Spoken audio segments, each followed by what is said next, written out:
এটা তো কুরবানির জন্য টার্গেট করছেন না? জি ভাই। বয়স কেমন এটার? 2 বছর হইছে ভাই। ঈদ তো আসতে প্রায় 3.5 মাসের মতো। 3.5 মাস। বা 4 মাসের উপরে আছে। হ্যাঁ। কি শুধু কাঁচা ঘাস খাওয়ান না আবার? কাঁচা ঘাসই খাওয়াই আমি, অন্য কোনো ঘাস খাওয়াই না, এই লড়া ঘাস খাওয়াই। একটু কি মনে হয় যে আরো সুন্দর হবে না? আর এই 2.5 মাসে ডবল হয়ে যাবো, শীতটা গেলে আর ডবল হয়ে যাবো গরু। শীতের কারণে একটু গরু একটু কাহিল থাকে, তারপর আস্তে আস্তে বড় হয়ে যাবো। বড় হয়ে যাবে। এই শীতটা গেলে, এই মাঘ মাসটা গেলে ফাগুন মাসে গরু চেহারা অন্যরকম হয়ে যাবে। আচ্ছা, চারটার মধ্যে এটা একটা। হ্যাঁ। আমার গরু তো এটি সলিড গরু, বুঝলেন না? এটি তো কোনো ভেজাল নাই এই গরুর মধ্যে। এইটা আর এইটা একারে আনছি মাঘ বছর। মানে ওইটা আর এটা একসঙ্গে আনছিলেন? হ্যাঁ, এই দুইটা একারে কিনা। এটার কালার তো আরো সুন্দর। হ্যাঁ। আর ওইটা কি কালো হবে না? ওটা কালো হয়ে যাবে। কালো হয়ে যাবে। তাহলে এটা আপনার সেকেন্ডটা। হ্যাঁ। এই কালার কিন্তু অনেক সুন্দর। হ্যাঁ। আর যে ঘাস খাচ্ছে বুঝছেন, মাংসের গুণাগুণ কিন্তু নির্ভর করে আপনার ঘাসের উপরে। এই ঘাস খাই এই গরু সুন্দর হয়ে যাবে।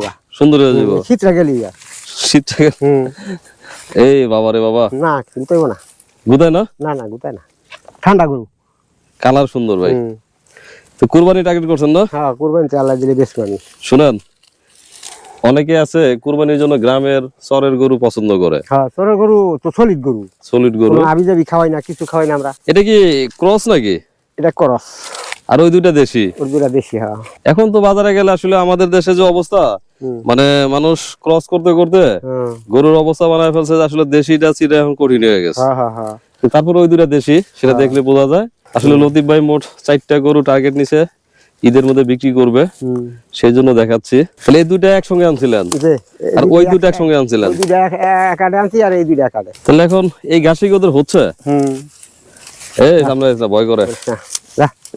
যারা কুরবানির জন্য আগে থেকে প্রস্তুতি নিতে চান, তারা লতিফ ভাইয়ের সঙ্গে যোগাযোগ করলে, ওনার সঙ্গে কথা বলে এই গরুগুলো অগ্রিম বুকিং দিয়ে রেখে দিতে পারেন একেবারে। ভাই এখানে কিন্তু একটা সুবিধা আছে, অনেকে আছে যে ঢাকা শহরে গরু নিয়ে রাখা কঠিন, কিন্তু আপনি চাইলে কিন্তু যদি আপনার টাকা দিয়ে যায় কেউ পছন্দ করে, দাম ঠিক করে, এখান থেকে ঈদের দিন সকালে নিলে কুরবানি করতে পারে। সকালে নিতে পারবো, সে একটা ব্যবস্থা যদি হয়, আছে এরকম অনেকে নিতে পারে যারা আর কি একদম গ্রামের গরু আর চরের গরু খুঁজে। সলিড গরু, বুঝলেন না? এর মধ্যে কোনো ভেজাল নাই। দর্শক সবাইকে শুভেচ্ছা জানাচ্ছি পালের চর জাজিরা শরীদপুর থেকে। এই মুহূর্তে আমার সঙ্গে আমার প্রিয় ভাই আছেন। ভাই আসসালামু আলাইকুম। ওয়ালাইকুম আসসালাম।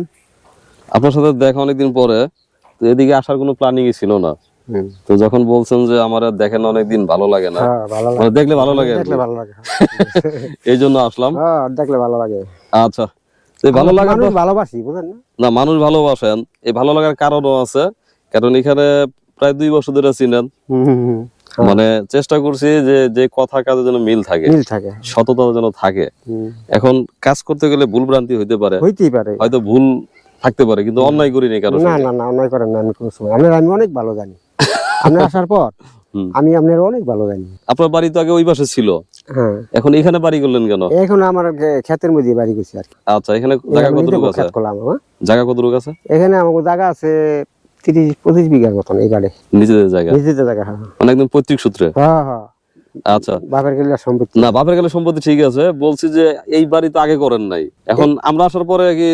এই বাড়ি বানছি আপনার আসার পরেই করছেন। মানে আমার কেন জানি মনে হচ্ছে আমরা যখন এখানে আসলাম, হয়তো আমাদের ভিতরে একটা উৎসাহ পাইছেন যে আমরা কিছু একটা করি। পাইছেন নাকি?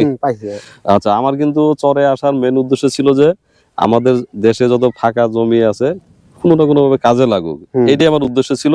সেকেন্ড, এই চিন্তা করতে গিয়া আমি নিজে কিছু করতে চাইছিলাম, তো এখনো ভালো করতে পারি নাই, হাল ছাড়ি নাই, ভবিষ্যতে ভালো কিছু হবে। কিন্তু আমার খুব আনন্দ লাগছে যখন আমি শুনছি যে, বা বুঝতে পারছি যে আমরা আশায় আপনাদের ভিতরে একটা উৎসাহ যাচ্ছে আমরা কিছু একটা করি। তারপর তো শুরু। মাটি তো উড়াইলেন ডেজার দিয়া, কত টাকা খরচ পড়ছিল? আমার এখানে 1 লাখ টাকা খরচ পড়ছে। থাকার ঘরে এখন উঠান নাই, কারণ আপনার বাড়িতে ওই পারে চলে যান? ওই পারে না, চলে যাবো না, জায়গা করছি, বাড়ি টিন কাটাই না থুইছি না। এখন কি রাতে থাকেন এখানে? হ্যাঁ, গরু পালি না। গরু কটা আছে? গরু আছে 10-12টা। 10-12টা। আর এই গাছের নিয়ে একটু বলি, এখানে অনেক গাছ লাগাইছেন। হ্যাঁ, এখানে সবজি কলার বাগান করছি আমি। সবজি, কবরি, আম গাছ লাগাইছি, কাঁঠাল গাছ লাগাইছি। আম গাছ কতগুলো লাগাইছেন? আম গাছ লাগাইছি 60টার মতন, আর কাঁঠাল গাছ লাগাইছি 15টার মতন। এই যে আর কলা গাছ? চারা লাগাইছি, কলা গাছ 100 উপরে লাগাইছি। তো এই চরে তো কারেন্ট নাই, সোলার নিয়ে আসছেন? সোলার খুব সুন্দর আলো হয়। আলো হয়, ব্যাটারি কিনছেন? না, ব্যাটারি দিয়া। ব্যাটারি দিয়া। আর টিন আনছেন কেন? টিন আমি ঘর উঠাম থাকার জন্য? থাকার জন্য। আচ্ছা, হাঁসের কথা শুনছিলাম, হাঁস উঠাইবেন যে? হাঁস আমি এন্দা হাঁসের পালন করবো। এন্দা এদি ময়দান থাকবো তো, এদিকে মাঠ বুঝলেন, খেলার মাঠ থাকবো, এদি এন্দা হাঁস পালন বর্ষাকালে। মানে হাঁসের কি অভিজ্ঞতা আছে আপনার? আমার আছে, আমি হাঁস পালছি, ফার্ম করছি। কতগুলি পালছিলেন? আমি অল্প পাচ্ছি, 300-র মতন। অভিজ্ঞতার জন্য 100, 200, 300 বেশি, অভিজ্ঞতা অর্জনের জন্য বেশি। একজনের হাঁস ফার্ম করছে না, এগুলো কিনছি আর পালছি, আমার ওই অভিজ্ঞতা আছে। এখন এখানে কবে আনবেন আবার? এখানে আমি এই শীতটা গেলে আন।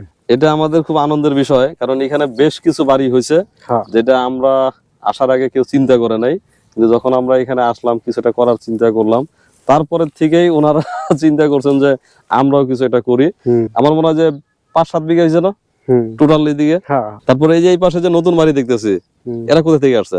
এরা আমার দেশি, মানে ওই বাড়ির টাকা আসলো তো, ওই নদীতে বাংতাছে তো, এখন আমাকে এখানে আই করছে। এখন আপনি এখানে যদি হাঁস পালেন, পানি পাবেন কই শুকনার সময়? শুকনার সময় পানির ব্যবস্থা করতে হবে। হ্যাঁ, পানি আই ভরবো না, জ্যৈষ্ঠী আষাঢ় মাসে তখন এখানে পানি থাকবেই।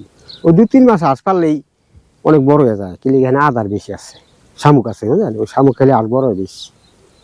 অন্য কোনো ভয় তো নাই? অন্য কোনো ভয় নাই এখানে। আর শিয়াল যা থাকা, শিয়াল মিয়াল ওই বর্ষাকালে শিয়াল থাকে, শিয়াল তো থাকে সব আমাদের ওদিকে না? ওদিকে জায়গা, ওই উত্তর দিকে, ওদিকে উঁচু জায়গা, ওদিকে চলে যায়। শিয়াল থাকে না। ঢাকা শহরের মানুষের মধ্যে একটা ব্যাপার আছে যে গাছ লাগাতে খুব ভালো লাগে। আমার গাছ নজর বেশি, গাছের নজর গাছ গাছ লাগাইলে শখ বেশি। আচ্ছা, এবার বলেন এখানে ঘর কারা কারা উঠেছে? আর এই যেদিকে আমাকে নিজে করে মানুষই সব আত্মীয় স্বজন সবাই, বরকত মাতবর, তানাস মাতবর, তপন মাতবর, এলেমদরি, সুরাব মরল, মানে কম বেশি সবাই উঠেছে না? সবাই উঠেছে। আনোয়ার মাতবর, গিয়াসুদ্দিন মাতবর, এর এই বাড়ি বাংছে না। এরা তো থাকবে না এখানে? না, এরা থাকবো না। থাকলে একমাত্র আপনি থাকবেন। আমারই থাকা পারবো। তো যে মানুষজন দেখলাম এরা বাংছে, আবার ওই কিছু কিছু মানুষ থাকবো প্রহরী দিতে লেগে। ওনারা হয়তো শখের বসে আসবে আর কি। শখের বিষয়। নাহলে তো এখানে জায়গা জমি নেই, দেশ এটা জমিদারি থাকবো কার অন্য কিছু থাকবো না, সেটা বলি না। ওনাদের বাড়ি তো ওই পারে আছে। ওই পারে আছে, এখানে শখে বাড়ি করছে, শখে করছে আর কি। বাগান বাগান করবো। আমি আবার গরু বাছুর পালি, এলিগে আমার একটু চড়াইতে হয়। আপনি তো আমার মতো ছিলেন, আমি তো আগে প্রতিদিন আসতাম, আপনি এরকম প্রতিদিন আসতেন, আবার প্রতিদিন যাইতাম একসঙ্গে। তো যাক, আপনার যে চিন্তা ভালো, কারণ গাছ লাগানো কিন্তু একটা বড় কাজ। আমার একটা গাছ লাগানোর শখ বেশি, আমি বাগানটা করিয়া বাগানটা করবো। শীতটা গেলে গরম পড়বো না, দেখবেন গাছের চেহারা অন্যরকম হয়ে যাবো। আমি গাছে তো যত্ন করতেছি, পানি ঢালি, সারের পানি দিই, বালু মাটি তো চেতে না। শীত গেলে দেখবেন গাছের চেহারা অন্যরকম হয়ে গেছে। যাক, এটা আমার জন্য, আমাদের জন্য খুব আনন্দের যে আমরা, আল্লাহ মাফ করুক, যে আমরা না আসলে হয়তো আপনারা এখানে মাটি তুলতেন না। না না, এতো আমরা দেখা দিতে চলছি যে এরা যখন ভালো লাগছে, দূরের থেকে জন এসে করতেছে, তাহলে আমরা কিছুটা করি আর কি। তো এটাই একটা সার্থকতা আমাদের। তো ভালো থাকেন, দোয়া রাখেন, দেখা হবে।